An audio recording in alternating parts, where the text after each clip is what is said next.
วัสดียาชะครับผมก็การทำน้ำยาทำความสะอาดนะครับก็แนะนำนะครับน้ำยาแอมเวย์ครับผมผลิตภัณฑ์ที่ใช้ได้ทุกอย่างครับอันนี้ยิ่งกว่าน้ำมันอะไรนะ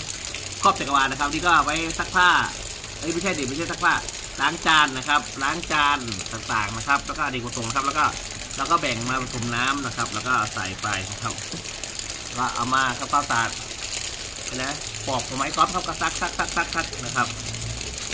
แล้วก็ซักไปนะครับดมดูได้ครับน้ำยาก็หอมนะครับกลิ่นมันแง่ๆนิดนึงครับแต่ก็หอมครับฟองน้อยครับก็ซักดูครับนี่นะครับอันนี้ก็แนะนำนะครับน้ำยาแอมเวย์ครับผมใช้ทุกอย่างครับอยากล้างอะไรก็ล้างครับ